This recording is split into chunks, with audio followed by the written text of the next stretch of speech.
sepse pak ditë më parë ishte zoti Enver Hoxha që u shpreh i hapur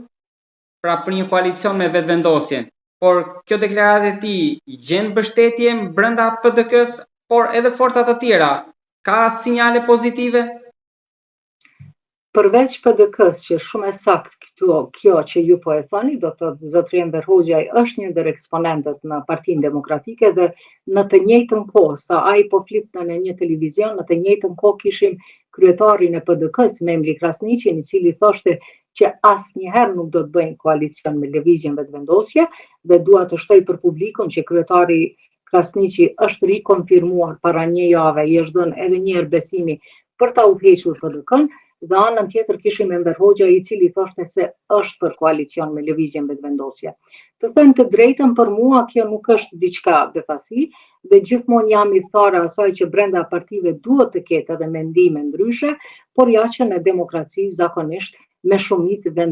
vendoset cili do të jetë qëndrimi i partisë dhe si duket shumica në PDK ka qenë kundër bashkëpunimit me Lëvizjen Vetëvendosje. Të njëjtën situatë ne e kishim edhe në LDK për shembull. Shumë më herët kishim disa zëra atje që kërkonin llogaridhënie nga Lumir Abdigjiku, kërkonin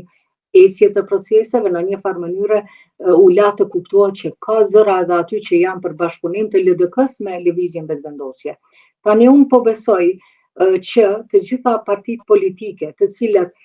mund të bëjnë koalicion me Lëvizjen Vetëvendosje, dhe këtu po i referohem LDK-s dhe PDK-s, për kundër qëndrimeve të tyre dhe të gjitha, nuk po i harroj të gjitha ato që kanë kaluar, çka ka bërë Lëvizja Vetëvendosje dhe si i ka trajtuar partnerët e saj politik, unë mendoj që në këto rrethana gjeopolitike duhet t'i thrasin mendjes dhe të harrohen të gjitha, sepse situata gjeopolitike dhe situata e përbrenda Kosovës është e tillë, dhe këtu po e pretencoj sigurinë, për sigurinë e kam fjalën, dhe përbrenda Kosovës edhe situata ashtu kësaj situatën ekonomike e cila nuk është as pak e mirë, mendoj që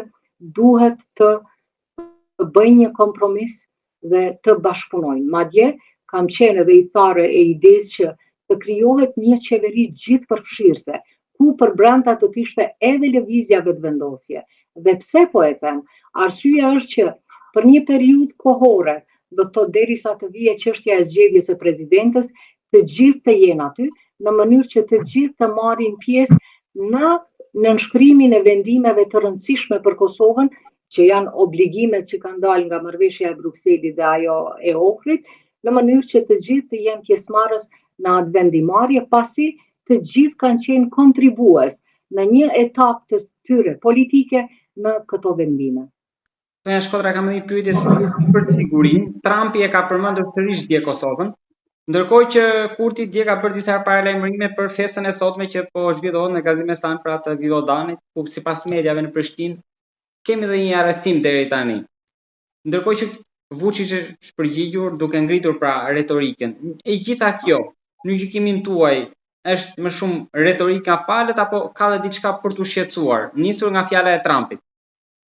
Unë po e filloj nga ajo që ka thënë presidenti Trump dhe nuk kam asnjë dyshim që Kosova ka pasur kërcënime dhe ishte Bansko, ishte Iberlepenci që ndodhi, do thotë kërcënime që inteligjencët e huaja që janë këtu i raportojnë dhe kanë shumë informacion, po edhe AKI-a, Agjencioni jonë i inteligjencës, po ashtu që bën raportimin në baza ditore të kryeministri dhe presidentja, i kanë këto informacione dhe për këtë arsye kishim shumë shpesh deklarata nga kryeministri dhe presidentja se situata është e vështirë, që unë e kritikoja se më duke që krijoi një panik të qytetarët dhe nuk do duhej ndoshta të bëheshin publike sepse këto informacione duhet të barten përmes kanaleve diplomatike të aleatët ndërkombëtar. Megjithatë, nuk është jashtë mendjes që zona pra Kosova ku është në një lloj kërcënimi nga Serbia dhe sot që po mbahet pra festa e Vidovdanit në të cilën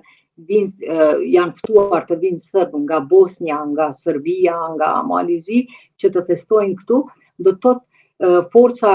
policore këtu është do të thotë në alertin më të lartë për të bërë sigurim, në mënyrë që mos të ketë ndonjë incident i cili do të mund të shkonte drejt eskalimit të ndonjë dhune që nuk do duhej të ishte, sepse megjithatë Shtetet e Bashkuara kanë prioritet sigurinë, kanë forcat e veta këtu dhe dëshirojnë të kenë siguri, sepse ne të gjithë e dinë që Ballkani një shkëndijë e vogël do të mjaftonte dhe do të mund të ndizej. Në anën tjetër, pajtohem me ju atë që tha që Vučić me atë retorikën e tij të zakonshme, po i bën të ftesë atyre që vinë këtu që të mos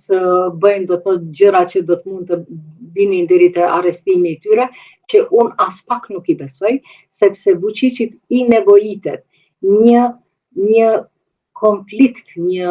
diçka e re në Kosovë, që ai ta shpëtoj vetveten. Ne të gjithë jemi dëshmitar të asaj se çka po ndodh në Serbi, protestat e studentëve dhe pushteti i tij është duke u lëkundur shumë tani, kështu që ai mendon që e vetmja mënyrë për ta shpërqendruar vëmendjen nga gjithë ajo çka po ndodh në Serbi është që të ketë diçka në Kosovë me të cilën ai do të mund të luante kartën e tij nacionaliste, që t'i ofronte serbët për rreth vetes, kinse Kosova ja serbët këtu janë të rrezikuar dhe ne duhet të bashkohemi e t'i mbrojmë. Pra situata është serioze dhe unë përshëndes do të thotë megjithatë angazhimin e gjithmonë që kanë bërë Shtetet e Bashkuara për Kosovën dhe ajo që tha presidenti Trump, unë e besoj plotësisht dhe shpresoj që edhe ne të jemi konstruktiv dhe të bashkëpunojmë me aleatin kryesor me Shtetet e Bashkuara të Amerikës.